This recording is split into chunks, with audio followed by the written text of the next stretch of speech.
You are listening to GHP Radio, powered by iTrackRadio.com, your independent music source. Fresh, new music, right here on the all-new GHP Radio, your new independent music source.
Tomorrow, right before us, like a burning flame. Yesterday, night, and today's sundown is almost gone. Life is so unpredictable. It changes with every season. Even on your coldest night, on your coldest winter, yeah, it happens for the best of reasons. Although it feels so eternal, like all you do is freeze. I know, I promise, spring is coming, and with it, brand new leaves.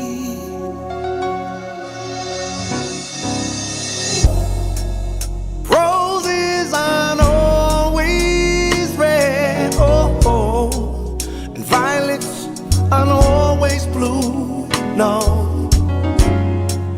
But listen to the positive voice, that voice that's way down inside of you.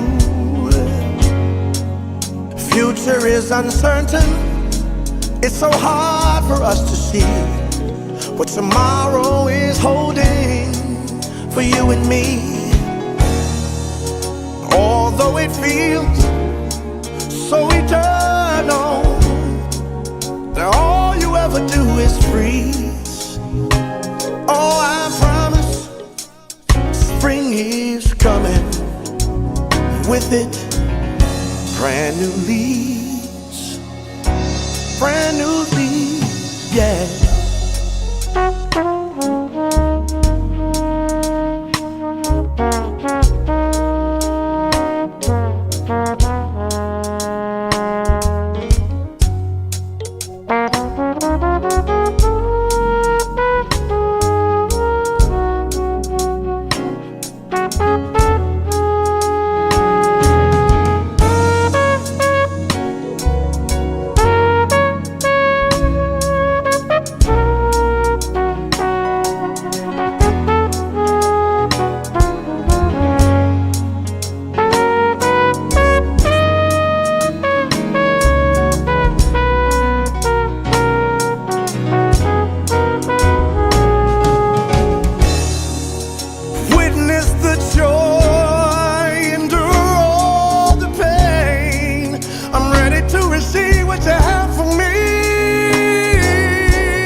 So eternal, like all you do is breathe.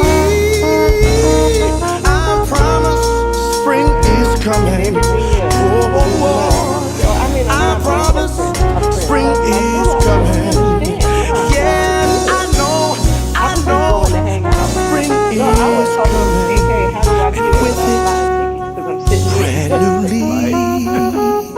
Now I remember why I was brand new leaves. Found out a whole bunch of stuff. With like, it, okay, I'm done. brand new leaves.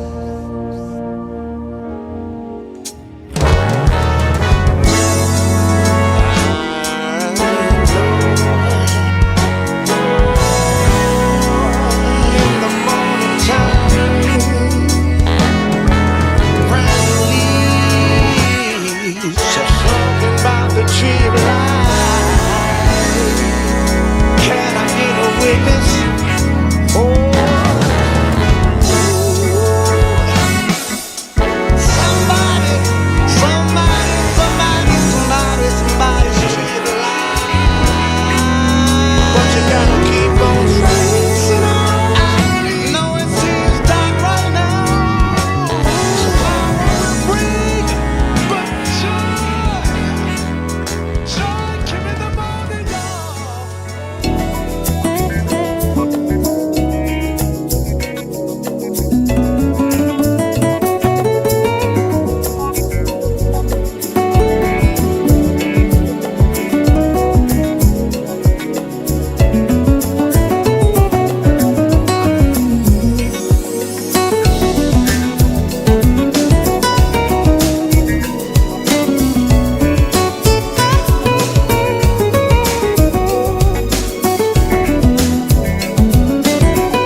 problem lies, and I don't wanna see.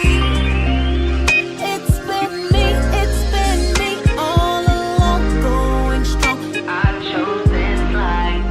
Still I blame you, 'cause if I don't, I might face the truth alone. It's been me all along, going strong. I chose this life. Still I blame you, 'cause if I don't, I might face the truth alone. Going out my mind, trying to stay true when I should be alone. But I feel all the feels when no one's home. Can't see my faults, it's true, 'cause I'm focused on you. Running from the mirror, 'cause I don't wanna look at me. That's where the problem lies. And I wanna say, it's been me all along, going strong. I chose this life. 'Cause if I don't, I might face the truth alone. It's been me all along, going strong. I chose this life. Still I blame you, 'cause if I don't, I might face the truth alone. I don't wanna be alone, all alone.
24/7, 365. You stay on my mind all the time, and I'm always wondering what if or what we could be.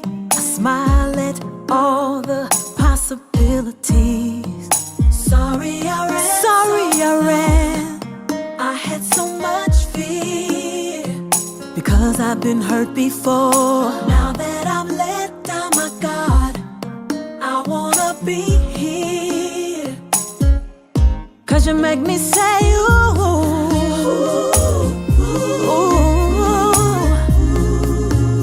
And I can't speak. You got me saying, ooh, ooh, ooh. And I'm so weak. You got me saying, ooh.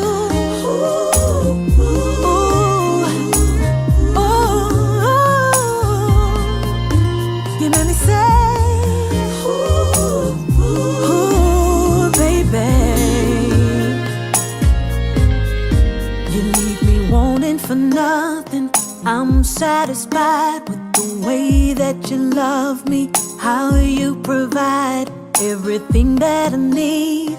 I can't take it.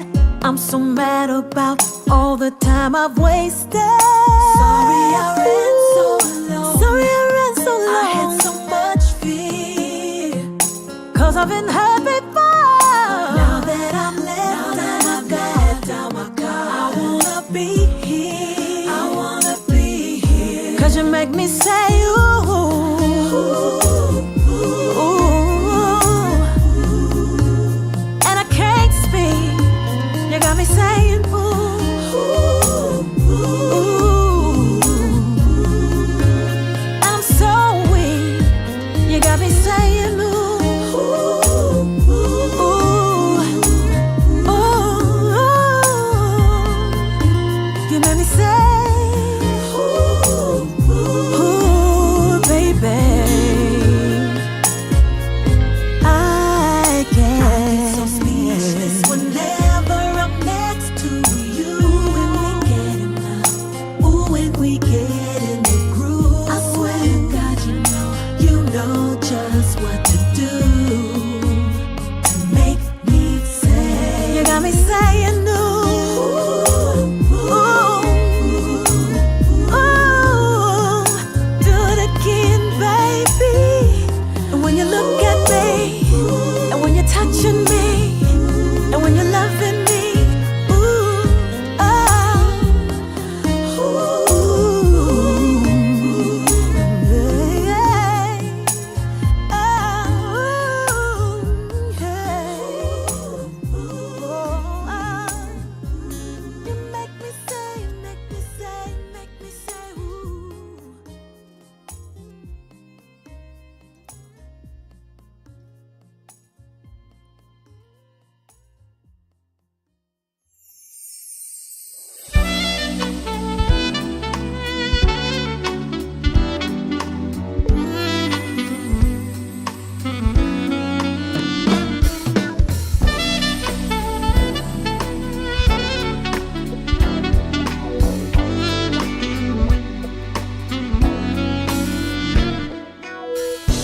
If you ever felt the same, I know just what to say. I say it's undeniable. Every time we touch, you know just what I like. I'm all about you, boy, 'cause you're the best thing in my life. And every time I see you walking towards my way, it's undeniable. You are the one. And every time I look into your deep brown eyes, it's undeniable. I am your girl. When we love this deeply, you know just what I want. You are undeniable.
see you walking towards my way, it's undeniable. You are the one. And every time I look into your deep brown eyes, it's undeniable. I am your girl. And every time I see you walking towards my way, it's undeniable. You are the one. And every time I look into your deep brown eyes, it's undeniable. I am your girl. Towards my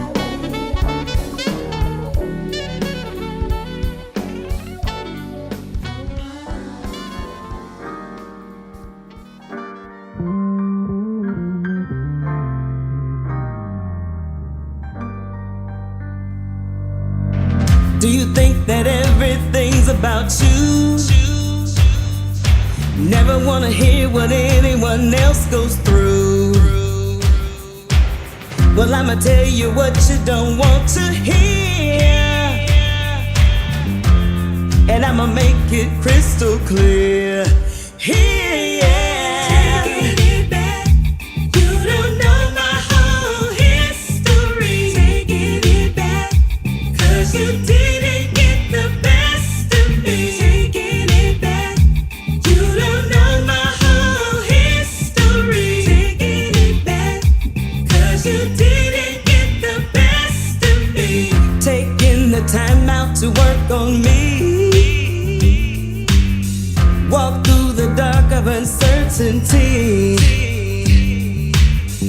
Light in the dark, the negativity.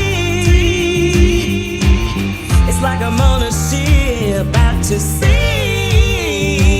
Yeah. Taking it back. You don't know my whole history. Taking it back. 'Cause you didn't get the best of me. Taking it back. You don't know my whole history. Taking it back. 'Cause you'll never get the best of me. I get sick and tired of trying, so sick of all the lying. Keep asking myself why. Taking it back. You don't know my whole history. Taking it back. 'Cause now I've got the victory. If you're sick and tired of trying, so sick of all the lying, you keep on asking why. Gonna leave those things behind. Hold your head up high till you reach the sky. If you're sick and tired of crying, so sick of all the lying, just asking yourself why. Gonna leave those things behind. Just hold your head up higher. Keep on riding high.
all of it. sure I mean, will. It sure will. even though they say it, they don't. It's like, Yeah, you be like in La La Land. You taking one of them. right, right. I'm good though. All I'm right, good, ladies G. I and got it. gentlemen, welcome to the Indie Live spot. I Yes. hope you all are having a great weekend so far, and I know I am, and we're very excited today because our guest today, man, I'm so excited to have him on the show. We've been trying to get him on the show for a little while, and he's been actually providing some wonderful guests for us too in Absolutely. the past few months. So, but he's gonna definitely gonna help us get to know his whole story and background and everything. And so, just want you to help me welcome Mr. Andre Pittmon is here. Welcome, welcome to Hello, the thank show. you, thank you, thank you, fam. It's always comfortable coming into your space. Thank you for having me. Oh yeah, man, absolutely, and man, it's just. Oh, and then also I might add, we have special guest host today, Mr. CTK, and also Von Coulter's in the house. Right on, right on. Hello, hello. Yeah. Of course, Ray Mack is actually, I keep saying on special assignment, and he's doing his the Sam Cooke story thing. They got that play this weekend in Dallas, so he's occupied with that today. So that's the reason why he's not here. But but yeah, man. So Andre, man, it's such a joy to have you on today, man. Thank you, sir. And for those that are tuning in and everything, we want to let them know that you actually have your own label. Was Enthrone Records Entertainment, right? Yes, sir. It's about 7 years old now, and wow. I was glad to it's like a little kid. You raise it and see it grow and nurture it, and I'm really excited about it. Before I did that, I was working for Universal Distribution, a label over. I think it was out of Memphis or Nashville somewhere.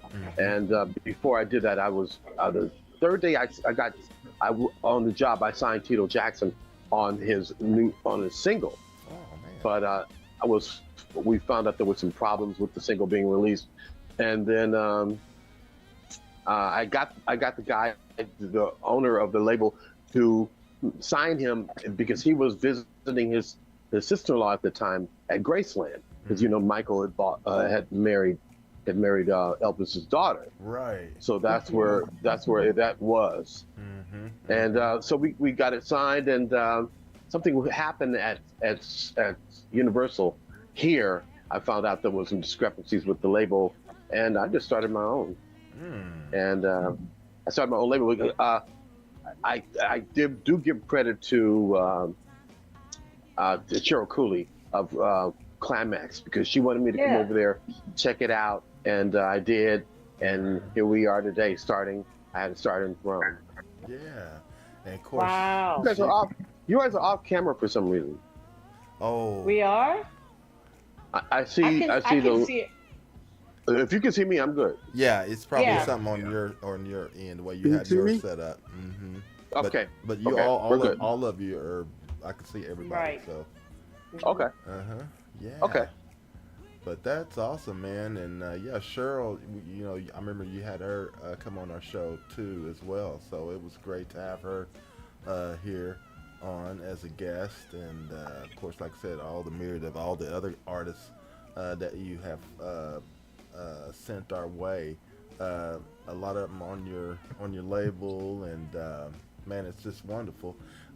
And I know that you, because I've seen a lot of photos of the record plaques that you have for all the artists. Can you tell us a little bit about that? What was that, Andre? Sure. It's what happens is that I started. It's called the Enthrone Entertainment Honors, And what happens is there's a most the award shows, they give homage to new artists or current artists, and there are so many songwriters, producers, musicians throughout the years who, with their body of work, that didn't even get a standing ovation. And you'd be surprised, I mean, how successful they are, but they never even got a gold record, you know, in their career. And so I because we were losing people left and right, and I wanted to give everybody their flowers while they're here. Yes. Yeah. Yes. Yes. That's very important, man. It's a great thing. So so the first honorees were Brenda Lee Egger, my artist Latrice Lawrence, my artist Pat Hodges of Hodges James Smith, Chris Jasper of the Isley Brothers, Reggie and Vincent Calloway of Midnight Star, the incredible Preston Glass, who wrote for everybody and their cousin. Yes. And you know, it was just a string of artists that needed to get that, and a lot of marquee names.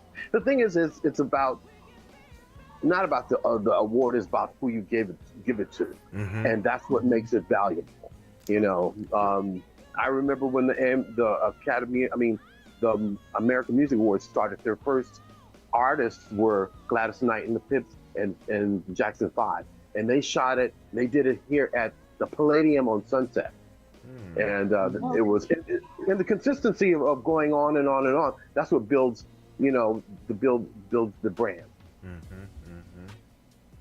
Yeah. It sounds like, and all the artists you just mentioned, they were the ones that were honored with awards, or are they're on your label as well?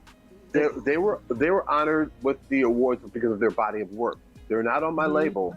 I reach out to all artists around that's been around for a while and look at their body of work and say, look, they've bestowed this on them because a lot of them are ignored.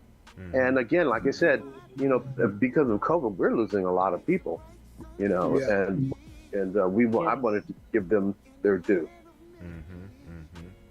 Now, one thing I wanted to... Oh, I'm sorry. Go ahead, Joyce. No, you go ahead, G. Go ahead, G. We got plenty of time. Yeah. Go ahead. Yeah.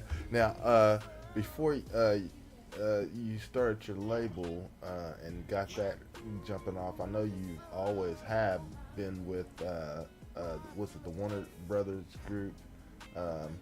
Yeah, and do some PR work and all that kind of stuff. You kind of... I went to Hollywood High School, and that I was a studio singer, just a kid in high school. You know, going to different sessions across the street.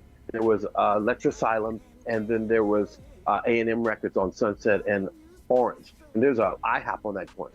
So I would just go in and do a lot of background sessions, and then go up the street to go to Motown at that time. But what happens is the studios in LA, they recruit, you know, kids from high school. So they came to Hollywood High and said, hey, look, you can start your career in film, television, and music, and you can get out of school at 10 o'clock. And I'm like, 10 o'clock? You know, and he said, no, he said, but you can start a career, you know, in this. And I'm like, at 10 o'clock, you got me, you know. And so I would go to school, and then I would leave and go to the studio at 10 o'clock. But my life changed like the Wizard of Oz, the Word and the Wizard of Oz, from black and white to color, is when I went on to the Wonder Lot. Because it was like a city, like a regular city. And being in LA, you either going to run into film, television, music, or something, because that's just what we do here, you know. Yeah. And so I started there, film distribution, domestic film distribution in the United States and Canada. We would distribute all of our films around the country in Canada. But before I did that, I worked for Warner Records, and for Okay. for a couple of years, and I found out that Warner Films were paying more. So guess what happened? Yeah. So you worked for Warner while you were still a teenager? Yes, because Wow. that's how they get you. They acquire young people to come in, and they feel that and then they teach you the business. And it was like going to the University of Warner Brothers, because you Wow. learn the inside of the business from the inside out, Yes. not the outside in. And now I understood why they do certain things, why they release records or films at certain times of the year, and what part of the country they drop it in first, because it's all about the content of the song or the script. Because the song is going to tell you basically where this song is going to do well, or the film is going to do well, because of the script tells you the guide, and where it should be shot at. The script will say it's like a Midwest town. So there you go. And you shoot it there, or you shoot it on the lot of Warner Brothers and make it look like a Midwest town. Yeah. Mm-hmm. Okay. What a blessed opportunity. Yes. Oh, right. So you were taught not only, because at first it sounded like you were going to be a studio musician, if you will, vocalist, but they taught you the business. So now, back then, how has that changed from the time when you were a teenager learning the business to now? In the digital world, we have Spotify. We don't just have terrestrial stations. We have streaming. We have festivals who are now saying, hey, our budget is tighter. We can't pay what we used to, after COVID. There's a lot going on. So compare those two.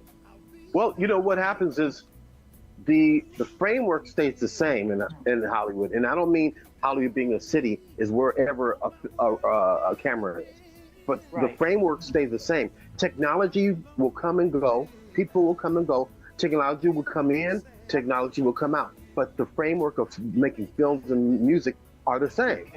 However, the vehicle is different, but you marry it. You don't separate it. You separate the old. You marry the old and the new, because the technology now was based on the old works of back in the day. Because how else would they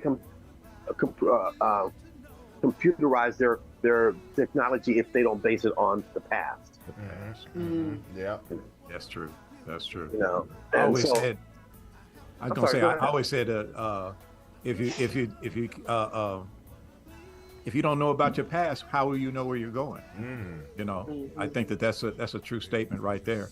How do you, in terms of what's going on presently, Hollywood is in everybody east of Hollywood can see that it's they say the word turmoil. Is it as bad as it seems right now? Well, I'm not working. Nobody's working. I mean, if the writers are not working and the SAG-AFTRA's not working, the military won't need showing up, because we can't shoot anything. Right. And even if you're in the middle of a season or 2 episodes, let's say you shot 2 episodes, and then your audience is going to say, why are we back to reruns? And I mean, you will see some shows, they're writing their own stuff, and they have little cue cards they're writing, but it's not the same, like The View, that's what they're doing on The View. Yeah. You said they're doing cue cards on The View? They're writing little notes to themselves, as opposed to having the writers at the teleprompter, because they're reading all the teleprompter, they're writing. Okay. Did you notice that? Now I understand. I did. I was wondering about that, and now I understand why. Thank you. I got it now. But to answer your question, the technology has always played a part in Hollywood. I mean, even if it's at the primitive stages, think about The Wizard of Oz and the scene where they had It went from black and white to color. Well, black and white to color, and then when she was in the scene where all these the these little babies or the munchkins or Munchkins. something like that. Munchkins, yeah. They had to sew in all those outfits and put all the makeup on each and every one of them. As opposed to technology now, we could scan them and make them look like there's 1,000 people there. Which is kind of scary that they're talking about AI now. I know. Oh my God, yeah. You know, kind of scary. So I got to throw this out there because I'm fixing to get messy. Oh, watch it, Tom. Because I'm a performing artist. I have been for 30 plus years. I've been in a number of films. I currently live in the Metro Atlanta area. I've been here going on. This is my 40th year living in the state of Georgia. 40 years I left California to come here. I started acting after I left California here in Atlanta. I've been on stage, film, and television. I have an issue with the fact that although AI has a special place, and I saw it coming years ago, watching an old Twilight Zone episode. So I know exactly the horrors of AI. But trying to come to grips with an image taking the place of the human being is far-fetched for me. And it's a horrible idea.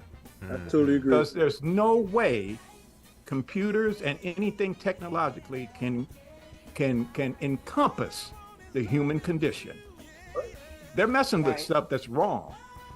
And it doesn't fit into what the filmmaking is all about. It doesn't fit into what a director's passion is. That comes from a producer's perspective because it's all about the money. Thank you. So I don't And get not the this quality. whole idea in Not the quality. exactly. No, otherwise we're all going to be dumbed down. Yes. I mean, that's the fact. That's the future. Yeah. In fact, it's already present in what's going on right now. So I had to address that because I didn't want to seem like I'm okay with this because I'm not. No. You're absolutely right. I mean, even when you go to the grocery store, you can do your self-checkout. They eliminated those positions for those checkers. Yes, they have. Yeah, I hate that. I checked out at Kroger this morning. right. Self-checkout because they eliminated those positions. So that's the same thing that they're going to do with this. I mean, they don't have to pay. I mean, like most people's day rate is X amount of dollars. Yeah. Mine is $450. Okay. But most people at $450 a day at 10 days do the math. Right. But they don't want to. They don't want to do it. And the last 3 years, no one's been really working because of COVID, and now this, and so they're not working. We're not working. I don't know. It's just a standoff. But I know. What I'm concerned about with AI using images for people, I'm afraid because I saw with some robotic people that were being built there must be an Elon Musk thing. I'm not sure about that, but I'm afraid that my son's going to come home and say, "Meet my new girlfriend," and she's going to be a robot. Right. So she's not hungry, Mom. Well, but I'm saying it to say I agree with Vaughn and how do you need real people. Yeah. It's like somebody saying, "Hey, here's my new," or your friend said, "Hey, man, here's my new girlfriend," and she's an image. Or it may be freaky that if you have I'm going to be kiddie like here, crush on somebody, you just go create somebody like her and take her around town. And then you're sitting in a restaurant and you go, that man made an image of me. I think Japan is already into that. I think Japan is already doing things like that. Yeah, and that's what I'm afraid of. It's gonna get that freaky like a Twilight Zone show. You're right, Ron. I like that. Twilight Zone. The idea of it is like, okay, if you're gonna do that, you have to compensate me. And to infinity. Yeah. Every time my image period shows up, you have to pay me. And so I don't mind getting paid if you're using my image. But if I'm not getting paid, we have a problem. That's right. Yeah. Big problem. But I still want the real person when I'm Of watching course. the movie. Yeah. I mean, if we don't want real people, let's go watch an animated Disney movie. Right. See what I mean? This is But too that's much for me. That's what Disney has been doing for years. Instead of paying real people, they turned it into animation. Yeah. So they don't have to pay. They don't have to pay those artists because they're cartoons. Well, You mentioned the if story. you Excuse me, I'm sorry. go ahead, go ahead, CTK. You mentioned the stores to where you have the self-checkout thing. My wife and I make it a point to go to a real person. We just make it a point there because we talk to these people, you know, we see them all the time. How you doing, blah, blah. You go to that checkout, you can check out over here while somebody's just standing at the end watching. It's just a very That's cold true. feeling thing. You know, you want to be welcomed when you go into a store to shop, you know. You want some familiarity. But that's just a full piece of work.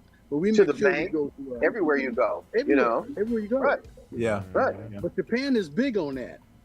I mean, they're huge with that stuff. Yes, they are. Yeah. That's right. So, do you think Jamie Foxx has been cloned? Who knows? Who knows? Y'all laughing. Pete, But this isn't little that the piece of Ice Cube theory? Okay. Ice Cube theory? Yeah. There's little All I piece know, of it's been really weird for him in the last month or two since he had the stroke. I try to listen. Like they put two pictures in the side, said this is a clone. This is not really him. Well, the you face know, is funny. it is, but I don't know if they picked a picture how he looked 20, 30 years ago. You know, you have to watch media. And so I'm not putting too much into it, but I remember when Dick Gregory, before he passed away, a few years before he passed away, when he talked about, you know, they're out there cloning. And I'm like, okay, Dick, come on. Really? I'm a fan. And then he didn't live too much longer after that. Y'all noticed that, right? But anyway. But he claimed that, how do I describe the powers that be, whoever they are, he never gave any names, that they were cloning people. He said, you see Michael Jackson, how he looked then and now, that's a clone.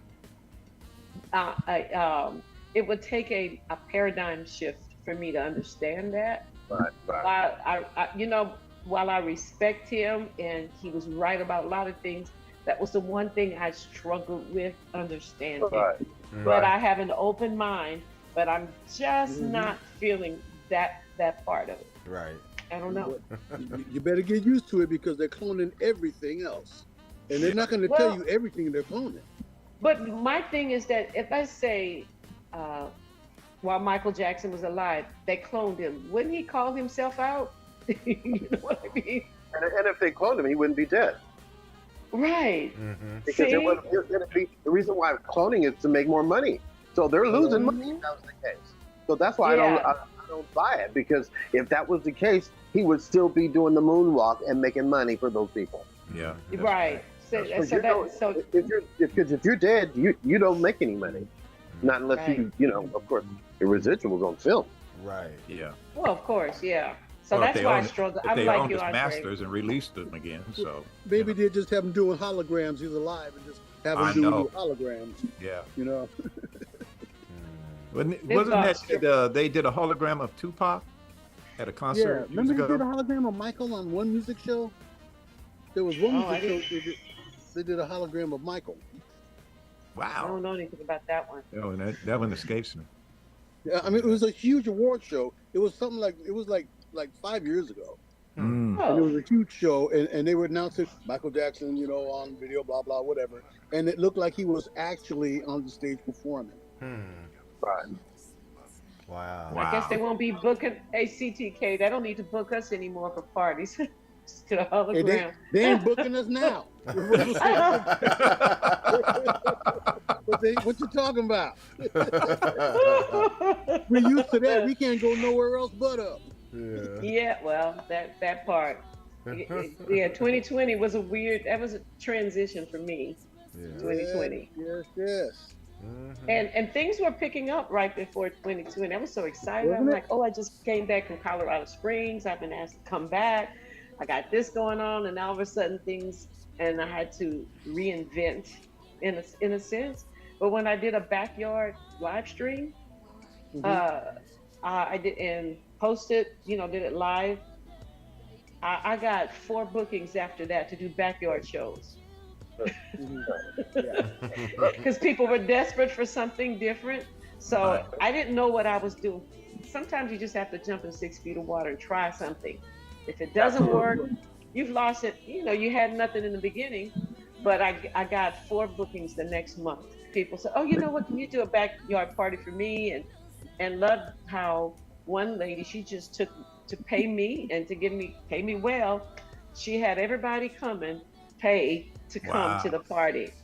Wow. See, people You got find a way. creative. Yeah. And I think that, Gary Mack and I talked about this with Gary 3, 4 years ago, even before COVID. Right, How right. we said we have to create our own lane.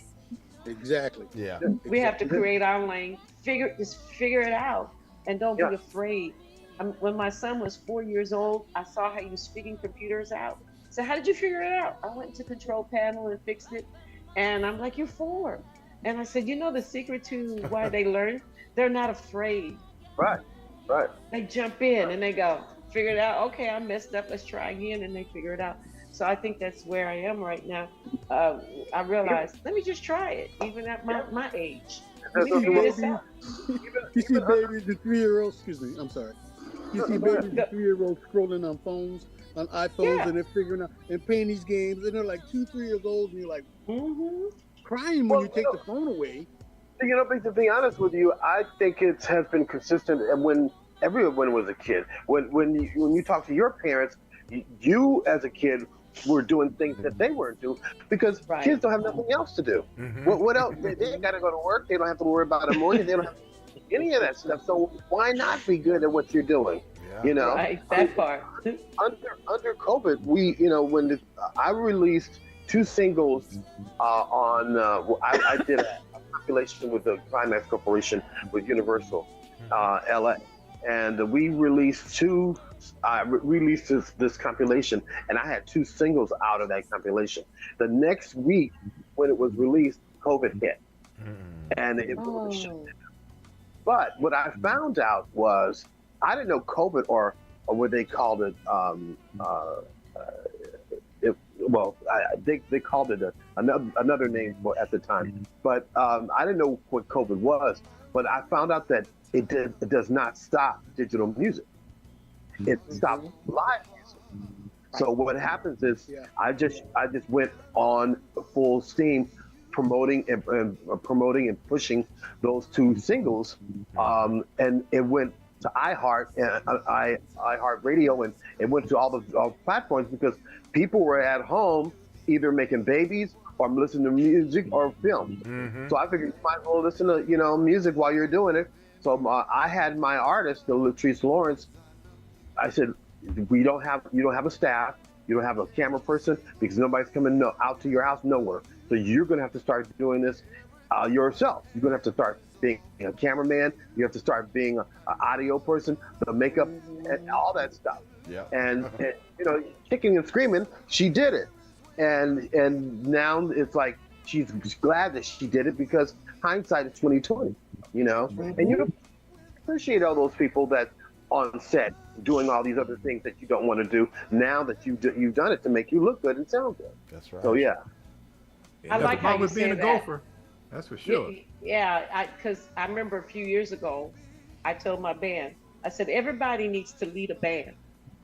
And they're like, what? I said, no, you need to advertise your brand, develop, advertise, get your website, negotiate the contract, create the playlist, set up rehearsals. This is before the show. And then deal with how many people in your band who said, I can't make it because. Right. Could you just reply to the email? I said, everybody, when you were up front and then you go to the back, you really make an effort not to cause extra trouble for people because you understand what goes on. Right. Yeah. So you come to appreciate, like you said, Andre. You appreciate what people do. When I produced my own Sade tribute show, I told them, I said, I'm not doing this for another year at least. Right. I mean, when I Right. said produce, I did everything Yeah. with the help of Yeah. my husband, and Right. I marketing, put the band. I mean, I didn't even ask the band to promote. I did it all. It's a handful, and now you appreciate what labels do for you, what our people do for you, what the management. Most people think it's the artist that is standing out, but it's the folks behind the folks you see on the screen. That's right. There's a lot. That's right. That's A true. lot. That's true. Like a movie. Just look at the movie credits at the Oh, end. yeah. It's unbelievable. I mean, How many that's my- people were involved? That's my background, and I realized how many people it takes to make one film, television commercial, or TV show, and you see these people in the room all cuddled up and very intimate. There's like 80 people behind the cameras looking at you. Exactly. So it's nothing intimate at all.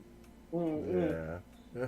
But back to what you were talking about, you have to make your own way, and it's good. You have to put on your own show. My wife is back into her promotions company. She's going to be producing shows and concerts now. And just like my father used to always tell me, the best thing to do is to have your own. Yeah. That's the best. Yeah. I heard God bless the child who got his own. Okay. Yeah, that's it. That's There what I you heard. There you have it. Yep, that's Go, it. Ella. There you have it. That's true. Yeah. But what I see with you, Andre, I love what you're doing because you did create your own lane. And it sounds to me that you're surrounded with people on your label that you know personally. You know who they are. It's not like Sony saying you got to do this. You're creating it yourself. You know who you want, and since you have that ownership, with all due respect, you can let go of people when you're ready. They can let go of me as well, because if we don't see eye to eye, or if our ship are not sailing in the same direction, look, let's not argue about it. Let's just do what you need to do, and I will still continue to do what I'm building. And as far as the people that I work with, who've already made their names in business, such as all the people that I've sent to your show, those people are just like regular working people, but they just happen to have these different kind of jobs, and they're artists and they're musicians and they're all of them are wonderful people. And I've always looked up to them, admired them. I do too. Gotta keep it moving. Keep it moving. Yes. Oh yeah. But I think when I came back to music 13 years ago, I realized, I said, some of the major label artists are independent as well. And one of the I guess biggest ones was Prince. Yeah, of course. When he figured out how to get on the billboard by, what did he do? Sell concert tickets and added a CD to it. It was a package deal. Of course, they changed that. You can't do that anymore. But I thought that was very innovative. And then when Michael Jackson bought out a label. Sony, He stirred up a Sony, when right. he bought Sony. He sure did. So, but I get the impression that people who have been in a business on a success level like you, and also even I hear Denzel Washington talking about, people are now, I think, exposing the political machination behind it. And at the same time, let's get together and create something else where, like, you know what I mean? Because you had like the Me Too movement where women were coming forward. So a lot of stuff that I've heard from people who are in the business, but we don't talk about it. Right. You know what? We just don't. I mean, it's not new, but I see more people either exposing it and creating their own lane, my expression, doing something and creating something that we don't have to sell our souls to be into it. Absolutely. As a black man owning a black-owned business, I have to take a different perspective of it. However, my knowing the background that working corporate America, working at a major corporate studio, I know the ins and outs of it. But what happens is you have to be a sponge working there. Absorb all that stuff. Maybe you don't like it, or you do like it. For instance, I was working on. We're about to release a film called Malcolm X, and Spike Lee was sitting in his car in front of the studio, and watching people walk past, walk from one building to another. So he walked into the meeting where the crown heads were, and he said, "Where's your black publicist for this film?" And I worked in marketing, publicity, and distribution, and I was working like, I would describe it as what Vanna White does. Move these cards. Now there were green, yellow, and red, and those cards had the title of the film that was going to be released. My job was to either yellow light them, red light them, or green light these titles of the film. That means these films will not be coming out, or they may come out, or they be pushed back. But people invest their homes and put their homes up because of the finance these films. So my boss called me and said, "Andre, I need you to get in here." And there was a conference, and all the crown heads of Warner Brothers was in there. And that first thing I think, oh, I messed up on the release board. That's the first thing I thought. And I'm like, I brought my papers in, and I was all frustrated and stuff. And I walked in, and everybody was in the room looking at me, and just there was nobody that looked like me in that room. And he said, and so when I walked in there, and Spike said, "Is that it?" And I said, "That is what?" And my boss said, "Yeah, this is your publicist for Malcolm X." Wow. And I looked at my boss and I said, "I am." Oh my goodness. Wow. And oh my God. They did more than throw you under the bus, Spike buddy. would get me another career, But they didn't have them. In another story, we released a film called JFK. And I'm dating myself, but I've been there since Jesus was a boy. We used Ice-T and Ice Cube's music on the soundtrack. But when we did the premiere, the white Hollywood press didn't know who they were at the time. So I had to go out there and walk them down the carpet and make sure that they got their press and their interviews, because we were going to catch hell if we didn't. And so I had to actually walk them and say, "Look, I need you to give them these information for just like any other red carpet." And that's what another thing that was, because at premieres, there's a lot of white press that don't know black artists or musicians. So I was out there doing. I was a spotter on the red carpet. There's a person you see all these people in black, and on the carpet, there's people I'm telling people who got out of the limousine that they're there for the inside of the theater because they have seats. Wow. So somebody just got off the car and now they're on the carpet, they're walking the carpet. So that's another job within the premieres and Oscars and stuff. You see all these people mulling around. They all have jobs to do at these particular premieres or Oscars. I didn't know that. That's pretty wild. Isn't it? Yeah. Oh, it gets busy. It gets real busy. I'm like, who doesn't know Ice Cube and Ice-T, But you said a lot of people don't. Well, black press knew it, but there was no black press on the carpet. But it was the white press that did not know who it was. So I had to make sure that they got their interviews, because we were going to catch hell the next day if we didn't. That's amazing. I got a story to tell, and it's interesting you should say that, because this is going to work right in relation to what you're just talking about, Andre. I worked on a film here in Georgia called Miss Evers Boys.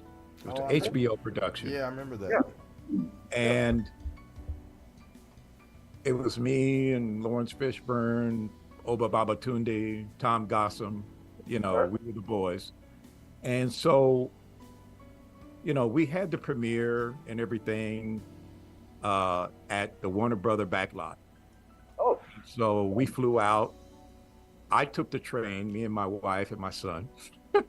I wasn't trying to do no planes back then. So we hopped on the train and I stayed with my folks out there and got to the premiere and everything. It was an amazing setup and everything in the back lot. And everybody showed up who was somebody. Yeah. And so I got to meet Giancarlo Esposito, Michael Beach, all these, Don Lewis was there, Kiki Shepard. And Kiki happened to be a friend of Oba at the time. And so I kind of separated myself from everybody. And my agent here in Atlanta, she flew out and she was asking me what was going through my head. I said, is this what it's supposed to be like? Is this what it is? And she said, it could be. And I was like, wow, okay, cool. So I remember that. Okay, all right. I was working that. I was working that premiere at that time. Oh, wow. Okay. Because I was working in PR and there was no black publicist. So I had to work all the. Yeah. I can imagine what kind of pressure that put on you. Dang. Right. I was thinking the same thing. And after that was over, I got a call from an agent out on the West Coast. I came back to Atlanta and I got a call from the agent. They wanted to see me. And I had to fly back. This time I flew out. And so when she sent me to a couple of production companies for an interview. I went to Tracy Edmonds and she had her production company back then and a few other ones on, I think it was like 20th Century Fox and Universal. So I had some readings with, some talks with the casting directors and other people. And she said, and the lady that was interviewing me for Tracy Edmonds production, she said, well, what is your name? I was like, it's Vaughn Coulter. And she said, oh, well, what have you done? I said, Miss Evers Boys. And this was after the Emmy Awards, where we were the best film, and Alfre Woodard won Best Actress. And she said, oh, I don't think I've seen that. And I was stunned. I was like, wait a minute. Yeah. What did we just do in the Emmy Awards? And she was, I think in my head, I said, how could you not see it? But then again, folks in Hollywood don't go see movies. They just don't. Because really they make them. What's that? I'm sorry. Because they make them. Yeah, they don't go see them because they make them. If you notice, everything is made in the valley. They shoot everything in the valley. Right. But they do not celebrate it there. They've never premieres. Wow. Always in Hollywood. The people won't go in the valley. Wow. Don't come to Hollywood. Shoot it and move on to the next thing. Yeah. The irony of it all. It's just I actually understand it. Amazing that they didn't know anything about Miss Evers Boys. Nothing. And it was just surprising to me. And here's a film based on the Tuskegee syphilis experiments, and it's like, why would you not? But then again, I said, you know what? I get it. I've sat in a meeting from a marketing promotion meetings at WB because we were releasing black films. Any black film that we released. What I can't think of any right now, but it was Rosewood. And Okay. Rosewood, yeah. Rosewood and Why Do Fools Fall in Love, and I mean all these. It goes on and on. But right. We always have these meetings for how are we going to release film? How are we going to distribute this film? And I get frustrated. I like you release it and distribute it just the way you release any other film that you have. Yeah. Well, Right. that's the thing that black people don't go to theaters or films, and I'm like, just because you're not just giving them something they want to see, because it's always when Sally met, when Sally and all that. Yeah. all the same line, and we're not interested. Right, you're right. Now, Well, yeah, And what no, did you say? We're not interested in horror movies. Is that what you said, Andre? Not what how what was it? Sally met Harry Harry Miss met Sally. Sally? I'm not interested in it, but just imagine all the films that I had to sit through and look at because they were all, you know, like Well, Karen. just as And Tyler they're not Perry. reading Tyler statistics. Perry did very well on low budget. He Well, didn't, you know and what I mean? he established his own lane. He You did. know, John he Singleton, yeah. established his own lane. You He know, did. he started Singleton. doing his plays. You know, and his audience was the black church. You Right. know, in Mhm. small theaters, in like when he grew up in New Orleans, and that's where he did his stuff. You Yeah. know, then he Yeah. traveled all over the country. You know, like back in the day, they had Norman, is that you going from one state to another state? You had your arms too short, the box with God, and all these other. We call them mama plays back in the day. You know, Yeah, Mama don't burn the Everywhere. chicken. so you know that's what Tyler was doing, and that's how he built up his audience. You know, Definitely Garrett. yeah, exactly. What did you say, Andre? Before Tyler Perry, there was Shelley Garrett that was putting out, Exactly. especially from L.A. I mean, plays in L.A. And as you know, plays don't do well in L.A. You know, plays. Yeah, exactly. They well, don't. Why? Because it's either a film or television or music. If you want to do theater, you go to New York and do those theaters. Now they come here because there are people that are from the East Coast that like to do it, but it normally doesn't well. San Diego, they do the plays here. They do all the plays here, like Okay. Ain't Misbehaving with Kevin Tony and some of the other ones. But most of the plays are here in San Diego rather than L.A. Yeah, I can see that. Yeah, Okay. Wow. Nice. but yeah, it's the whole thing that I kind of get about it. No matter how long we've been in this country, as a ethnic group in this country, there's so much they still don't know about us. It just amazes me. Well, Because they just don't they have no passion or curiosity about who we are as a people. Right. They don't care. because we didn't write the They history really books. They really don't. No, Vaughn. But if you They didn't write the history books, Vaughn. I know. You know what I mean? You have Yeah. to look at the authors. And we know a lot about our history because we read off, we Right. read other Right. material outside. We're not adverse to other cultures. We're just Oh no. Not at all. That's what I tell people. I like classical music. I don't I have a do problem too. with it. I do too. What was that old That's how I trained. I trained classically first, and I trained classically, but I always heard jazz, R&B, and Motown. So, and we talked about this last week, Andre.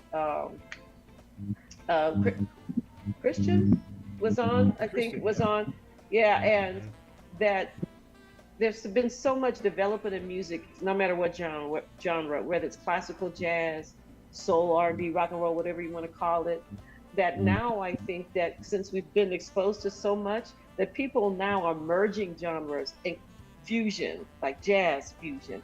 I think there's R&B fusion. People are coming up with some really creative stuff. That's funny you said that. It's funny you Go said ahead. that. I'm about to release a single.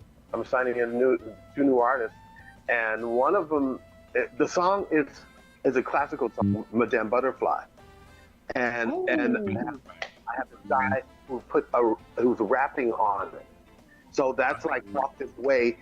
Back in the day, where a rock band and rappers got together and made a big hit, and a hit when I hear one, and so I love genres because we can bring these two genres together and to talk about how people are not into you.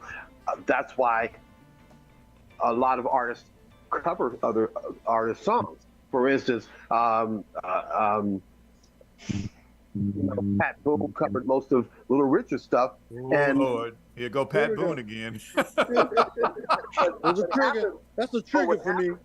But what happens is it exposes that audience, that white audience, to who the real is, because they're going to find out. that dude it was not the real deal, and they'll find out what the source came from. So what it does is opens up a new market for Luke, and he didn't even know it, because they were stealing his music, but on the other hand, they were exposing him to the world as the underdog, and that's what happens a lot of when people cover tunes, because it introduces to a whole new audience that will probably never heard it, or films that some people never seen it. The other night I was just watching In the Heat of the Night, and how wonderful that film was, and how still it is connected today. So it stands alone. It's one of in my top 5 films of all time. I could watch that one again. I remember that one. I got to tell you something. It was one of those movies that it was epic because of the slap heard around the world. They call me Mr. Gibbs. That's right. And Rod Steiger just really did a great performance. He did. He was masterful. Yeah. And then hence the series. Then there was a TV series. Yeah. Sidney Poitier was so slick and sophisticated, and his delivery was impeccable. Yeah. I know. He was the angry black man you wanted to be. What I love was, he was a police officer at that time and he could not believe that a man made $175 a week, because yeah. Now, Andre, I know you're in the movie business and all that, but have you done any acting, whether it's movies, TV shows, anything like that?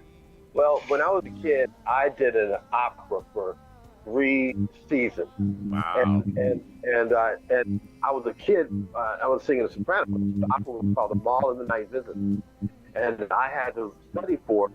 But the conductor was this guy I didn't understand, because I couldn't understand what he talked because of his accent. But I found out it was Zubin Mehta. You found out it was who? Zubin Mehta. Okay, gotcha. You don't know who that is? Now, there's a reference I hadn't heard in years. Oh my gosh. And he was the conductor of the LA Philharmonic, or before that. He conducted. Wow. So acting and singing is hand in hand, because when you sing songs, there's no way that you've lived all those such scenarios unless you lived another life, because True.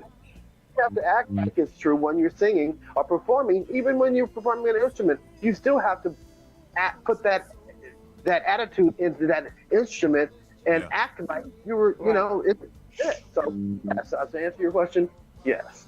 My brothers have acted extras, but when you're in LA, you're gonna get into business, and being extras and all that stuff. And I just happened to wind up working for the studio. I've always, as a kid, looked at the Oscars, and I'm like, I was wondering what all those people were. Never knew that I was going to be a part of that, walking those red carpets. See, Wow. Isn't that wild? speaking of Oscars, when you're talking about, being a publicist, I remember watching the Oscars, and every movie that won, I had never heard of. And, one year I was watching, I had never seen. Like, who is that? What is that? Foreign film. Yeah, I'm like, I don't know anything about, and they would show a scene from, and couldn't relate to it, and still had no desire to watch it. So I can understand some people not knowing who Ice-T is, who Ice Cube, or In the Heat of the Night. Well, what's that? The Savage Boys or whatever. Because I'm looking at other movies going, they won an Oscar, and I've never heard of them. Just like My Left Foot. I never heard of the movie My Left Foot. And I'm seeing all these people getting Oscars for My Left Foot. And I'm like, what the heck is about a left foot? What happened to his left foot? Right. It's a foreign press. It's a foreign press that puts that together, because everybody was thinking that they were being left out. Foreign, the foreign movies that they put out, you know, internationally, and it doesn't hit in America, but everybody wants an Oscar. Everybody wants an Oscar. But So I mean, doesn't every country or have their own awards for they movies? don't have an Oscar. They don't have an Oscar though. They don't have the Oscar. And see, that goes back to branding your brand. Now, I started my award last year. However, it's just like anything else. If your consistency is everything, you know, even a guy who sits on a apple crate behind a liquor store every day, you pass him, you know that guy from that's what he does. He's branded himself. So if you're there, Right. or if you have music that's coming out consistently, if you're there all the time, people will know that you are there because you've been in the game and you stayed in the game. You know, and people who live a short life, and that it's, you know, like they go away, out of sight, out of mind. That's why you have to stay current and always present. Yeah. And how difficult is that? Oh, it's difficult. Oh, it's yeah. And elaborate. Everybody, if that's the case, everybody would do it. Everybody would be in this business, and you know, you just have to surround yourself with people who are smart or smarter than you, because it would make you look smarter because you got all these smart people around you. If you don't know anything, don't be ashamed. Get somebody who knows it, and get it. Don't try to. I don't go to a Walmart and go down the aisle looking for stuff. I say, excuse me, where is the bottle of champagne, bro? I don't have time to be looking for it. You get help? Yeah, I get help. You actually get help? Ooh, what Walmart is that? I'll hunt somebody down. I'll hunt somebody down, and just in general about telling me where I should go instead of me finding it out myself. Right. You know, Oh, no, they'll tell you if you don't see it on there, it's not there, and then they keep going. Yeah. Yeah. right. That's, You don't say that's You're on drugs. You're like, I'm if you looking can for- find somebody. Right. But you know, it's your job to find it to get the answer. So that in life is like, oh, I want a record deal. Well, you need to go find the person that can get it to you. Well, where do I find it? Go find it. Somebody asked me, how do I get to Hollywood Bowl? I told them practice. Right. Yep. Right. So speaking of that, since you own a record label, and there are people who said, I want a record deal. Okay, that's the phrase, whatever that means today. But what are you looking for in an artist? Because we have independent artists who watches the show every week. It's of course you look for talent and independence, but when you say independent artists, when they get a deal, they need to separate the fact that they're independent any longer. They have to separate that. I'm an independent artist. I'm gonna do whatever I need to do.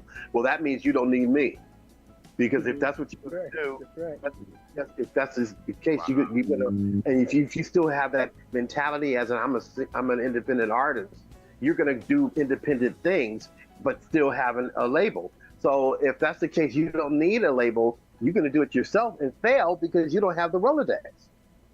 And so, and how talented you are, it's just like a job. If you have a bad attitude, I'd rather take somebody not as talented that has a great attitude, because you know how much you look at people saying, wow, they're really pushing that artist and they're not that great, because that artist probably has a great personality and that's good to work with.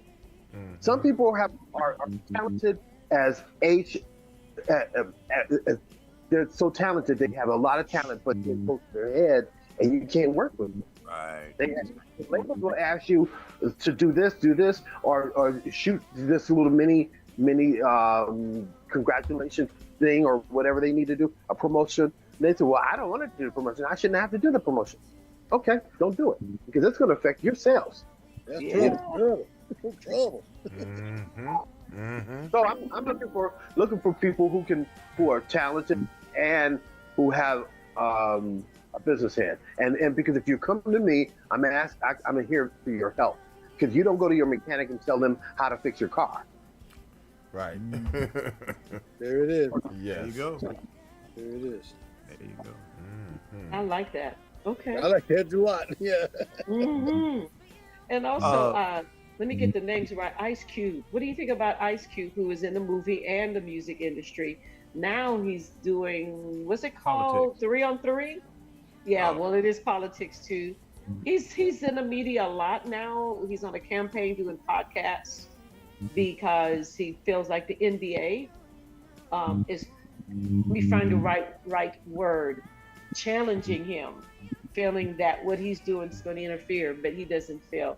What do you think about, people in the entertainment business getting to business side like that? If they're successful at it, it's good. But eventually they'll know that maybe this is not my cup of tea, or it's going to work for me or it's not going to work for me. It worked for Magic Johnson to become a mega man instead of just dribbling a ball. It's the decision that you make in the especially in this climate. It's who you hang your hat with. So he's got his opinion, and he's trying to go through life just like anyone else, regardless of your status. You're going to make some mistakes, and hit some. Yeah. Actually, I admire his tenacity. Yeah. I don't really like when artists or actors and stuff get into politics, because that's not what you're here for. Right. I don't know. I just think. Well, Yeah, I get think it. to some degree, because we pay taxes like everybody else. So if something is, like in your local community or something, sometimes we do need to get involved because we pay taxes, we vote. So voting is our voice. But I don't want people to think when you say, but I know what you mean, but I want people to think, oh, we have to, we can't do anything. Yeah, but I have, let me put it this way, I have no interest of running for any office, whether it's the city council, mayor. I have no desire to do it, and I'm with you. It would conflict with who I am as a musician, as an artist. If it works for you, if it translates, It wouldn't work for me. It just wouldn't work for me. Andre, I have a question for you. Uh-huh. I'm sorry, George. I'm sorry. Go ahead, you're fine. I'm I have done. a question for you.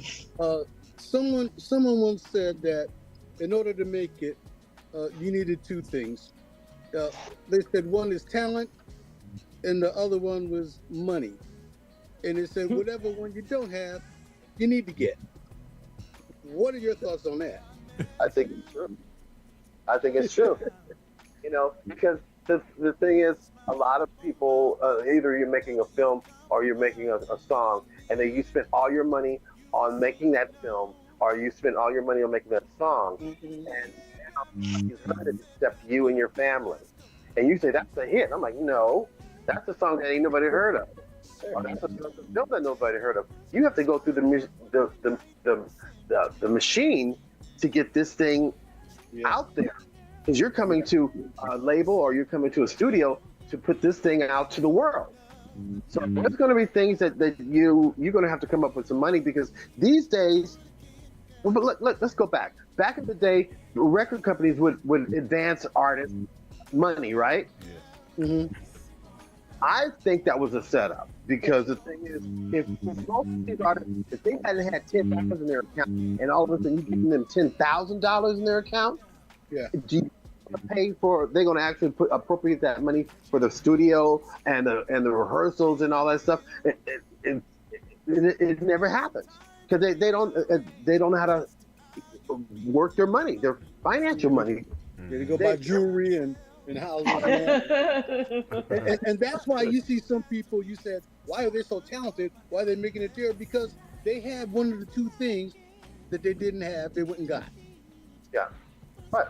Money, because they didn't have the talent. Right.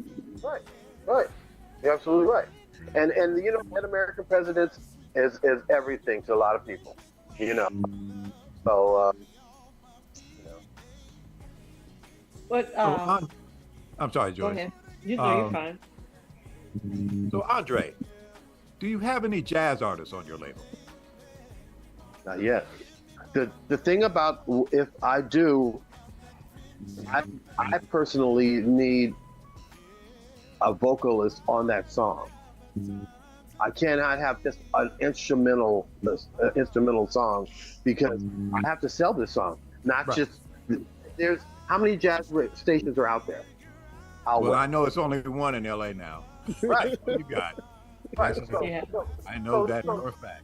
Well, the thing is, I even have a hip hop gospel artist on my label, and I'm not a gospel label, but I'll treat him like R&B artist. Right. Who is that, by the way? Alonzo or Al or?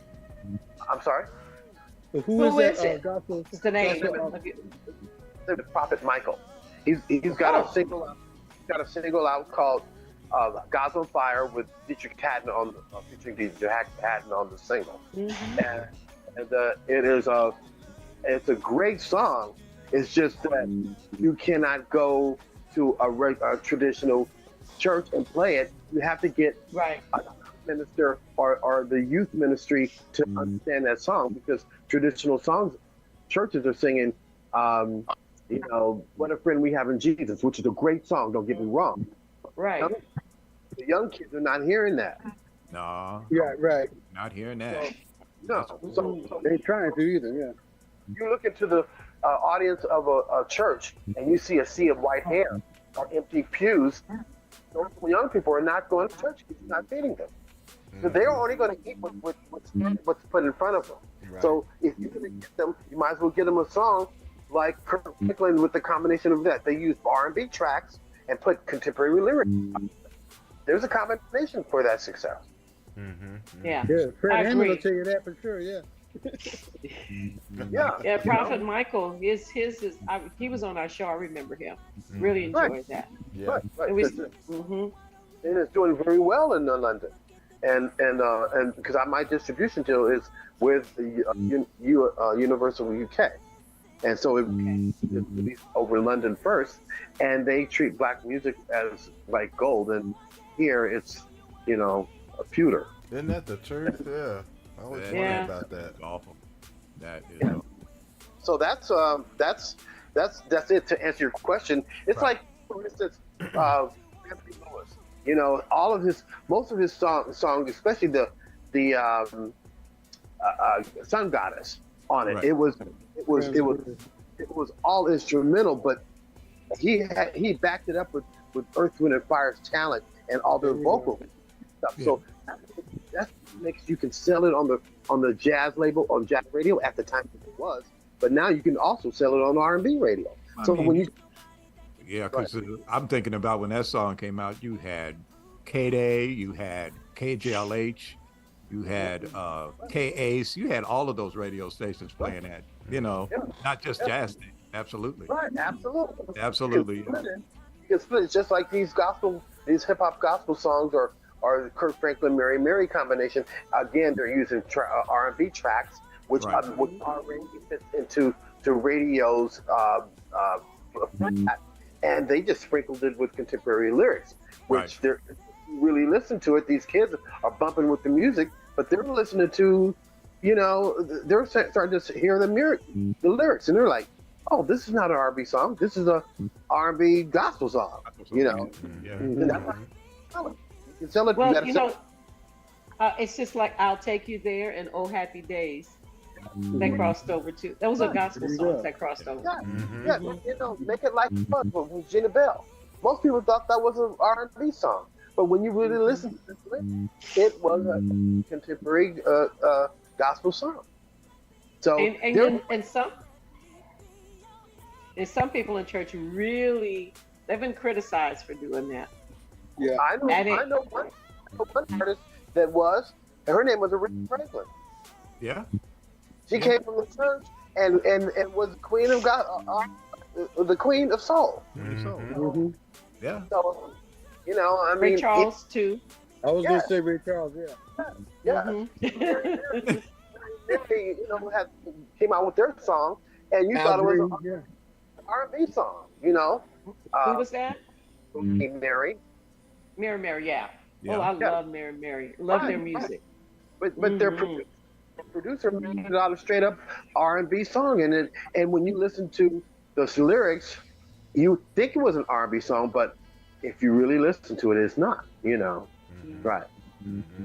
Yeah. So that's Well, I heard an artist say, "Why should we let the devil have all the good music?" Who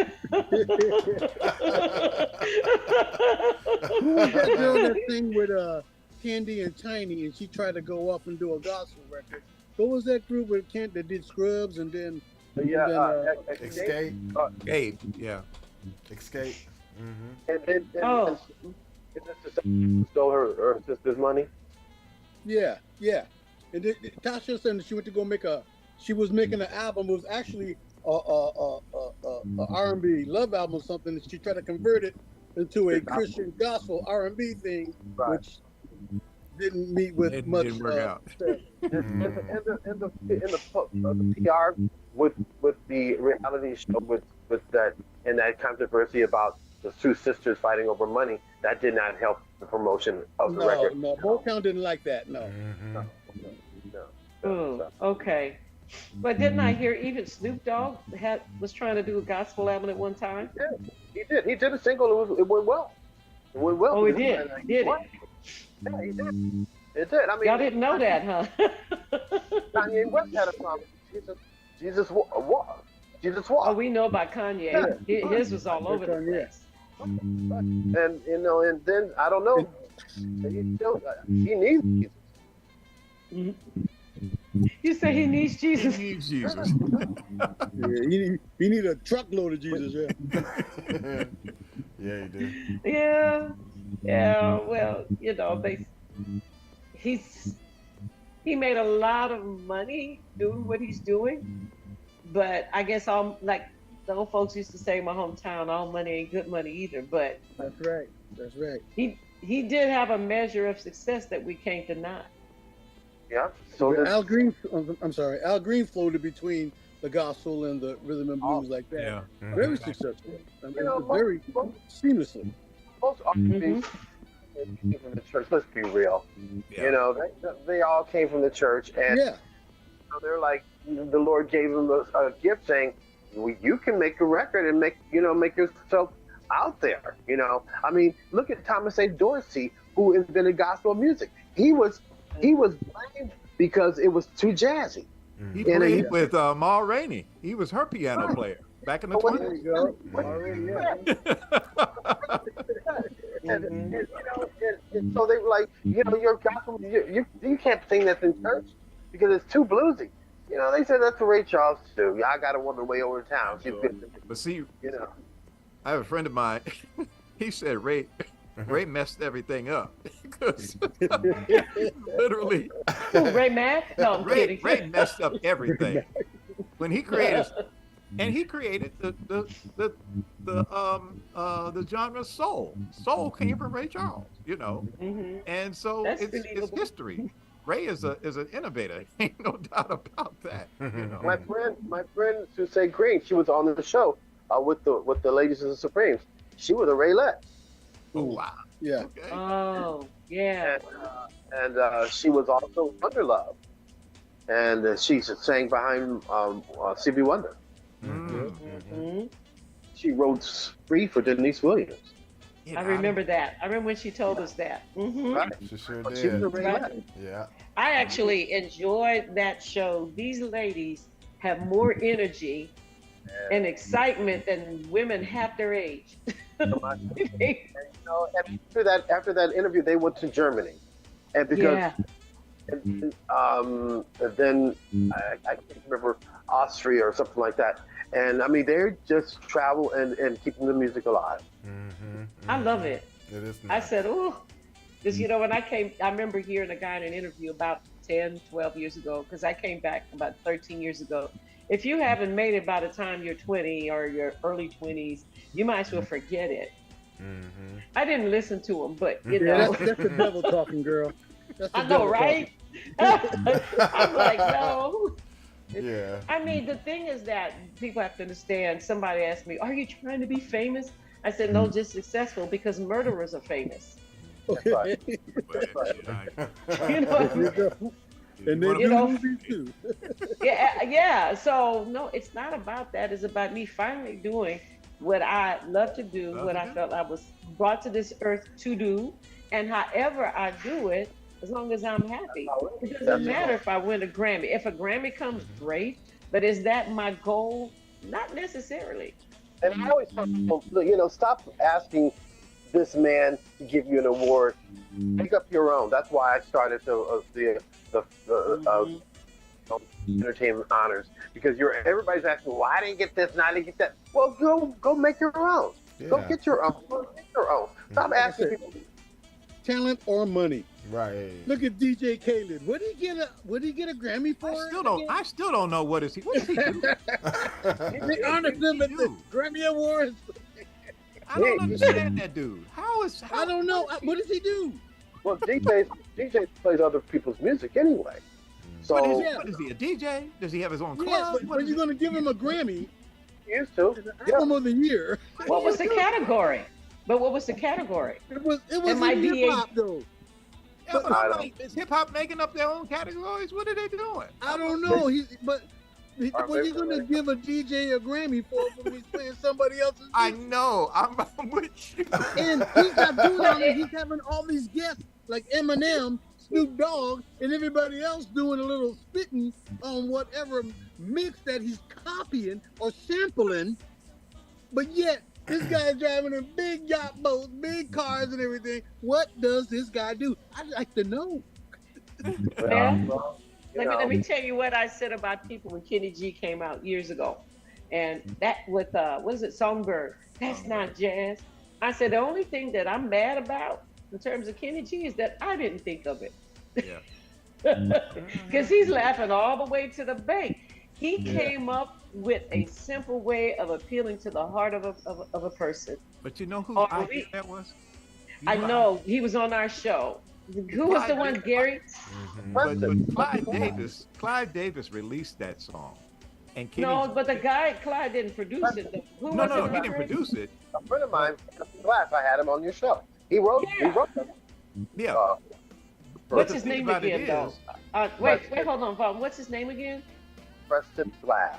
Mm-hmm. That's it, Preston Glass. Okay, Okay. go ahead, Okay. Vaughn. Sorry. But I was gonna say, it was Clive Davis' idea. Clive wanted to release it out as a single, and Kenny didn't think it was going to work. And he said, "Don't you want to be famous? Don't you want to make money? Let me do this." Yeah, that's what you have to do. That's what you have to do. A lot of artists want, because again, when you're independent, you're used to making decisions yourself. Right. But when you come to a label and you still want to have that same ideology, I can't help you, because you want to do what you want to do, but you want to do it on my label. We'll start your own label and do it yourself. You know, It's like Barry Gordy wanted Diana Ross to sing something I can't. It's impossible, or something like that, and she refused to sing it. She said, "I'm not going to do that kind of music." Blah blah blah. And he thought that he was going to lose her as an artist, and then he went backstage and he heard her singing it, and he was happy, and that got her to that level. right? Because they were trying to change from nightclubs to going to Florida and do those big shows.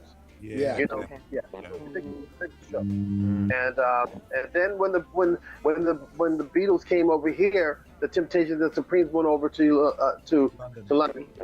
You know, which is, you know. And that brings me to my question, Andre. You have set up an interview for next week, and I'm kind of I'm interested in knowing your relationship with this I'm gonna call him a young man because it's spirit, because this guy that's coming on next week, and this book I've been reading, I'm just, oh my goodness, this book is Ben really. Higgins? No, it's Mickey Stevenson. Stevenson. Yes. Mickey. He was the A&R guy that Barry elected to be for Motown. Oh, that one. Yeah. Yes. And I mean, that one, yeah. this book is just awesome. I thought I'd heard his name before. But yeah, but what's your relationship with him, Andre, and everything? I work with, it's amazing that to live out here, you run into people, so many people, and they live here. And so I've worked with, I've signed Pat Hodges of Hodges. She was signed to his label before they were on the road and touring. And I worked with Mickey with Brenda Lee Eggers' project. So he's always been a leader, a father, everybody in this business, and he's been a beam and blight in this business because for a young man coming up and talking to him. I look up to him. I stand on a lot of people's shoulders of education, and he's given me so much enlightenment about the business. And I've sat down and just sopped it up again, being a sponge. You have to really learn from the masters, and he's given a master class. Now his book is phenomenal, yes, and I'm putting together the Mickey Stevenson radio tour, and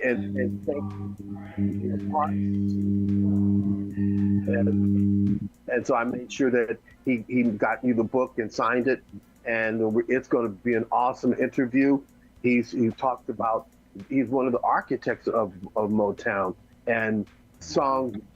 I mean, the songs like he's written so many songs. I'm trying to look for my paperwork here, but it's like string of songs, Dancing in the Street, Ask the Lonely, Kim Weston's string of songs. He's just been a cornucopia of music besides Highland Dozier Holland. Yeah. It's amazing. I'm like right now. I'm in the chapter where I'm getting ready to read about Diana's connection, but I started this week, and it's hard for me to get out of that. I'm gonna have that thing finished by the weekend. Right. Where can we purchase the book? Is it on Amazon? Get it now. Me too. Go on Amazon. Go on Amazon and look up Mickey Stevenson, Motown's first R&B, first R guy. Just 1 second. Let me get this book real quick. Yeah. My wife's already on Amazon. She's already there looking for it. I bet. She don't play. I'm looking to see Amazon. Why not? You get everything else from there, right? Yeah. I do. I'm Amazon Prime. Have they been delivering stuff full to you, Amazon? Yeah. No. They have to me. Do they tell you that they got when you send in your order, and do they tell you we received your order and don't tell you a date that they're going to deliver it? No. Yeah, and not even the Amazon truck comes. There's some plain white panel truck that's delivering it. I have one incident where they said your order is in your mailbox, but it wasn't in there. So I called them. Well, wait 24 hours. I said, but why am I waiting for something that they said is in my mailbox? And why would they put it in my mailbox? I said, I've never had that happen before. They always put it on the porch or at the front door. And so I waited 24 hours, still not there. So they send another one. And then the first one comes in too. So that's the only weird thing that I've had. But I think what's happening, if it's not in I just heard that Amazon is building more distribution places, and it's gonna help that flow come even faster. And because I think sometimes that's why I click at the top, Prime only, just a Prime, and there it is. Okay, yeah. Okay, yeah. Found it. And, yeah. Why does he look like Clarence McDonald? I'm gonna have to get Kindle now.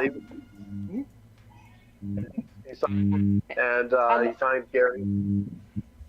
I love that it's reasonably priced, y'all. It's only $17.99 for a paperback.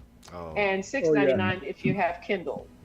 It's Very so reasonably it's priced. so worth it. Oh my It's, goodness. Watch this will be here tomorrow. Hey Gary, don't forget to write a review on Amazon. I will.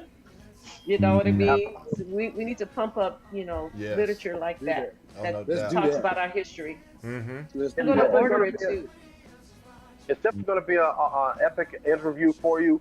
It's going to be a great interview for your show. He has so much history about business in Motown. Even when he left Motown about with his own radio on the record label, and he's just the guy to know. Yeah. Yeah. Wow. But he Yeah. makes. And we need to soak in. I'm sorry, G. Go ahead. I got too excited. Oh Go no, ahead. I was just gonna say in the book he really, really puts you there with him, and I mean, it's great. So I strongly recommend. It really is. I strongly recommend it. It really is. Even the sounds of the apartment that he lived above the club, and the smells of the food. You know, talking about and the dancing and the it just he describes it's like as if it was a Charles Dickens novel. It was really, really, really well written. Nice. Wow. Wow. You said Charles Dickens. Okay, I get it. My Wow, I can't wait. Look, 2 days. I want mine tomorrow. I'm sorry. Mine says it's coming tomorrow. Really? Yeah. This says I'm gonna be like, it was the worst of times. It was the best of times. I guess if I get Kindle, I can get it right away. Oh, too bad we're not. I'm not at his book signing. I would buy one and get his. Yeah. This is amazing, you guys. Look, this is history. Oh, no doubt about History it. right here. No doubt about it. Gotta have this. All right. Well, no, I'm looking forward to that. I hope I don't have a gig at that time. That's a shame. I don't. Shouldn't say that because we need to work, right, CTK? Yes, we do. but this is a musical legend, if you know what I mean. That's priceless. Hey, this is very rare and very appreciated, and it should be honored as it is. I really am honored to meet him and talk to him today. And you too, Andre. Right, you're a legend yourself. I'm looking forward to this. I'm the guy that's next to a legend. You know what I mean?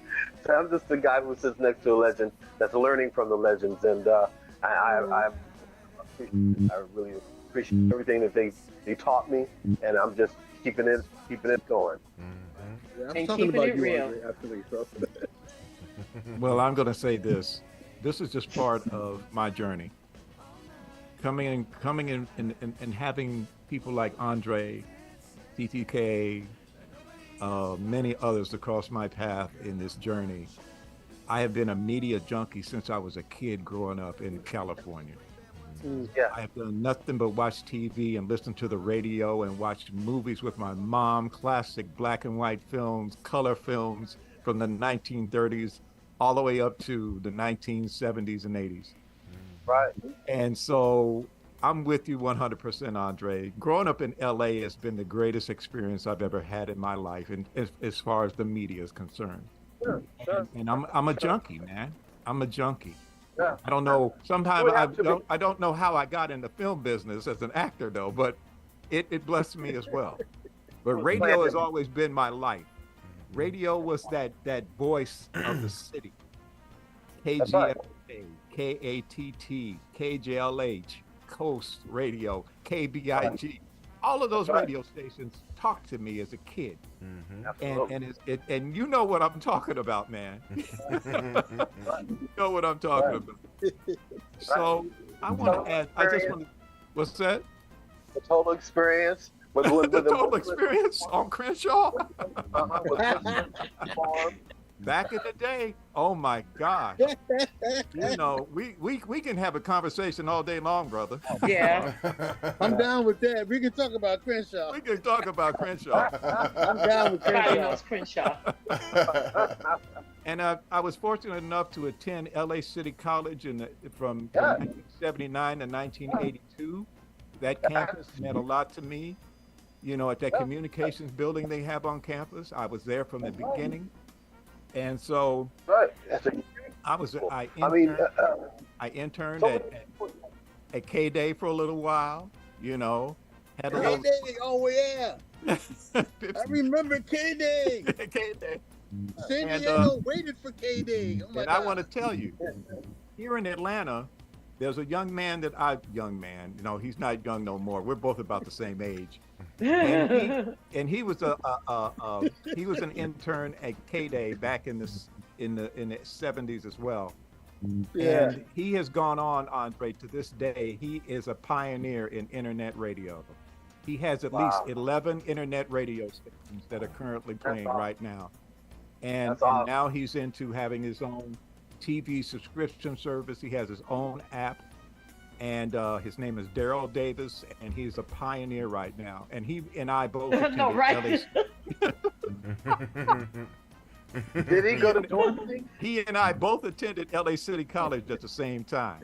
Yeah. And Did so, he go to Dorothy? what's that? Did he go to Dorsey? No, he went to wait. He went to Jordan Downs. Ah, He's from Watts, California. okay. He went to Jordan Downs. And All so right. the thing about it is we met 5 years ago. I just finished an independent little small short film, and he asked the cast and crew to come on his radio station, and I was just done. And I was with him for 5 years. And so the thing about it is that this energy is always around me. And I appreciate Gary for giving us an opportunity to speak with all of these great names and see these people in person. Joyce has just been a wonderful co-host. Yeah. You know, Yeah. and Yeah. I cannot say Ray Mack didn't have something to do with this as well. So, Combination is a lethal combination. I love it. but I just want to say, you're into your first year of giving out these honorary awards. Is that correct? Yeah, next year will be the second year. We're gonna do it. I think it's in February. Black History Month, Black Music Month. Okay. And so it will be that will be, and I'm talking to the Catalina Club on Sunset in Hollywood, right across the street from Hollywood High, to have it there. Okay. So it's gonna be very, very nice. And also there's some people in London that did receive it. Wow. And so it's gonna be internationally received. Good deal. So I'm really excited about it. Oh, you should be. You I should be. ask you, Yeah. what's your criteria for picking who to honor? What's your criteria? It's like the Kennedy honors. It's your body of work. Mm-hmm. And it's not like you have to have a single right now, because it's not what it is. It's basically people who's put the work in. Right. And back you be in the trenches for years, and nobody gives you I mean, I gave it to Pat Hodges. They never even received a gold record, and now they do. Right. Yeah. I want to throw a name out there to you, just in case you happen to think about one to pick. And I think his music and his status at a certain time period was more than just a blip on the radar. It was like encompassed a whole different style.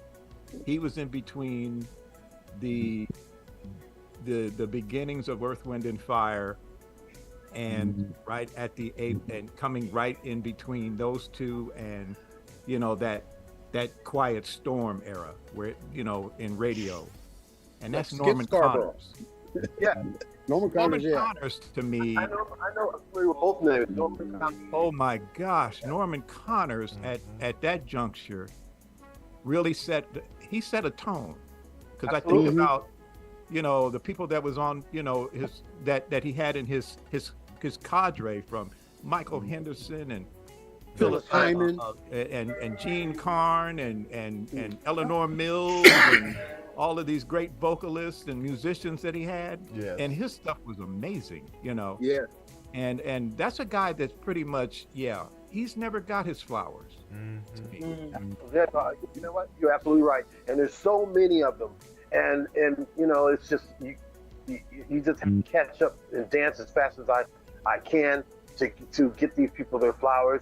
And you're absolutely right. You know, and so there's a lot of other people that I'm A lot of other people, yeah. I'm thinking, you know, I don't want to say their names because I want to make sure that this is a surprise. But they're well known, and they're out of that same genre of Norman Connors, out of that same area from Philadelphia, and so it's going to be a very, very, very.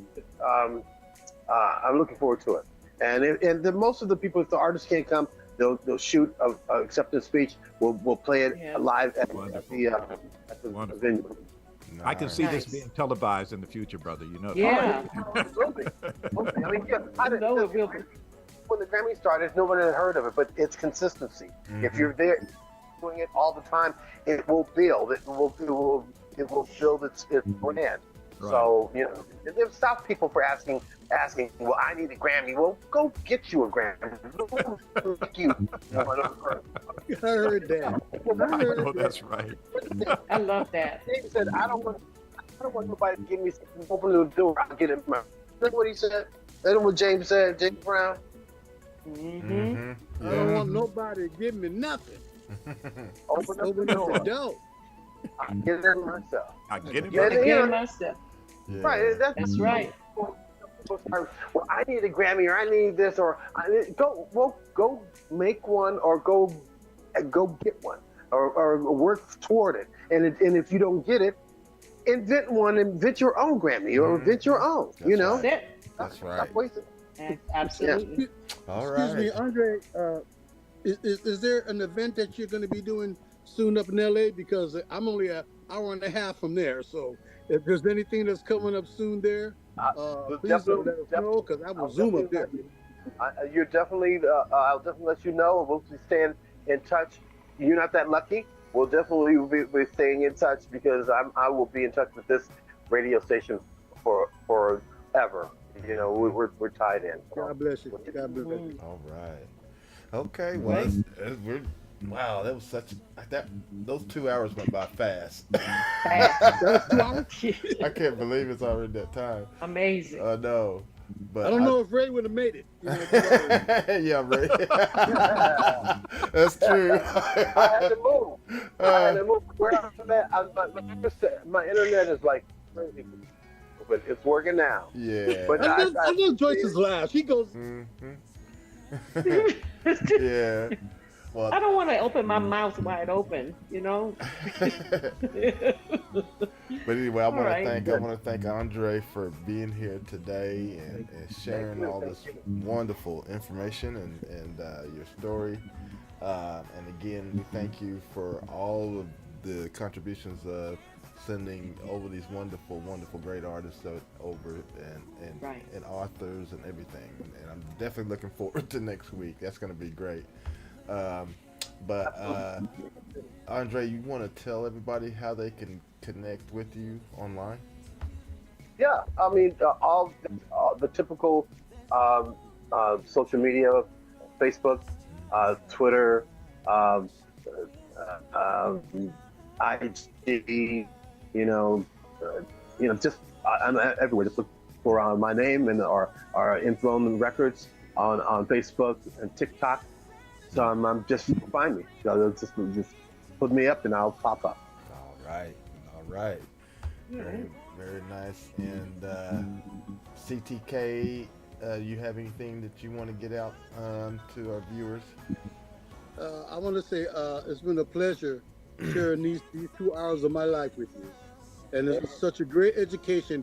And you mentioned things and movies and things. It's kind of like when, so-and-so, they played that song and you don't know who that person is, but you've heard that famous song.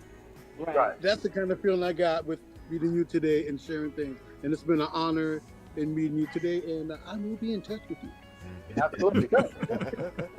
All right. And I want to also say I'm very excited and just honored that Vaughn wants to be permanent as a permanent DJ that comes over on the show with us each week. Co-host. Yeah, so welcome, Vaughn. Always have appreciated you. So we're just honored that you're going to be here with us here on out. So Well, thank you, brother. Thank you He's so a much. walking black entertainment encyclopedia. Yeah. I love it. I love it. He is. I love just it. I look when it look I can go. They can tell you I can Yeah, yeah, go. he can. How You long come were up with we? them nuggets. How long were we talking after the show last week? Over an hour. oh Over an yeah, hour. yeah, we had some. Yeah, good- over an hour after the show. So, and actually, if you don't mind me saying my exit now, Gary, Yeah, go right ahead. Vaughn, yes, welcome, because Gris was like that, like CTK say, just had a knowledge of that was amazing. So it's good to have somebody else there. So, and I've always admired your passion for music, the history of music, and also your passion for acting and movies. I love your experience, if that makes sense. I love your experience. I'm like Andre, I'm a sponge. How long have I been with you, Gary? 6 years, 7 Yeah, years, six, something like six, that. 7. Six going on. Yeah, 7. 6, 7 years. And it was, I had no idea the experience I would have. I loved what you said, Andre. My motto was, I'm forever a student. That same thing as saying I'm a sponge. And right, Gary, every time we have an artist, I get something. I don't leave hungry. You go to a restaurant, you get some, you leave. I leave full every time, and I'm just You always loving be this with a 'cause doggy bag, huh? Yeah. well, I do. Trust me. The stuff that I've learned from you guys, from this show, from all the artists, Andre, you, and everybody else, I honestly, I use that information to help me deal with what I deal with. It's awesome. Yeah. It's helped me. It's helped me. If somebody's talking to me, I'm like, I talked to so and so, and blah blah blah blah. This is. I'm telling you, everybody, and we have several. I'm not at home, you guys, in the chat. I usually write your names down, and say, hello. But I'm in Oklahoma right now, so. But we appreciate you in the chat room for coming in, and people from Africa to the continent of Africa to North America. I see you. All right, you know who you are, and thanks for being here. If you like what you see, please click the thumbs up. Please subscribe if you haven't already. And if you have already, please, ask at least one person. You have a Ray friend. You have somebody out there that will do anything you ask them to do. So please ask one person, your sister, your mama, your grandma, anybody, to like this channel. Because Gary, you can see Gary has put a lot of work into developing this platform. A lot of work. Consistently. And consistently, yes, Andre, consistently, and also every dollar has come out of his pocket. So we need to increase that so we can start getting some paid ads on the show. I'm just being real. So help us out. And I know Colleen is in the audience. Thank you, Colleen. I think you monitor 10 music groups. I appreciate everything you do. Oh yeah. Gia and all of them. I know you guys are there. I'm not looking. So if I didn't say your name, Marilyn Ford, Keith, and all don't be them. upset. But Andre, man, loving what you do. Thank you for very sharing your much. experience. Thank you so much. And your radio station, honestly, with the things that you guys are doing, it would be easy to you guys to put on a music festival, and for your financial goals and to the community. However you guys do it, it would be easy for you guys to even put these musicians together and do some music, and with you at the helm. Absolutely. Gary and Gary's also talking about doing another award show. You talk about awards. Gary did one. How many years ago? You gave out awards? I think that was in 2014. I think. Yeah. Yeah. Somewhere around that time. But it's been a minute. Talking about doing that. So thank you, Andre. Thank you. Yeah. I did. All right. All right. I'm done. Okay. Thank you very much. What did you say? I'm sorry, I didn't hear. I didn't either. Andre, did you have a last word? No, it was awesome as normal, and thank you so much for having me. It was a pleasure just to go and my world and just explain what's going on with me. I'm looking forward to other shows and contribute other art to your show. Awesome. Awesome. All right. Okay, everybody. Well, thank you again, and everybody have a wonderful weekend. Be safe, and we'll see you next week for Mr. Mickey Stevenson. Gonna be on next week. Yay! So that's gonna Thanks, be awesome. Gary. Thanks for having me, buddy. Yeah. Thank you, everybody. Have a great weekend. My trumpet brother, All right. CGK. We out. All right.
We gotta share the love. We gotta do what's right. Too many children dying. We gotta fight for their freedom. We gotta set them free. Yeah. We gotta set them free. Now's the time to let your voice be heard. Feel the energy. Now's the time to open up your heart. Feel the remedy. Can you feel the rush from the waterfall? So pure but not cold. Can you hear the sweet now harmonies of children begging on their knees? How can this be? We gotta share the love. We gotta do what's right. Too many children dying. We gotta fight for their freedom and set them free. Yeah. We gotta set them free. Oh yeah.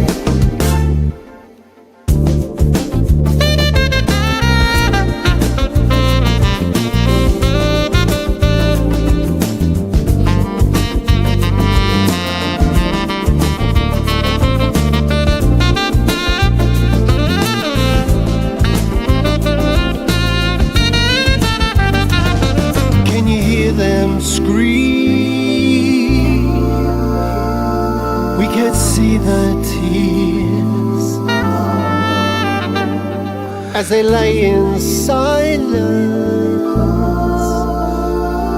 It's the darkness they feel, so set them free. Please set them free. We gotta share the love.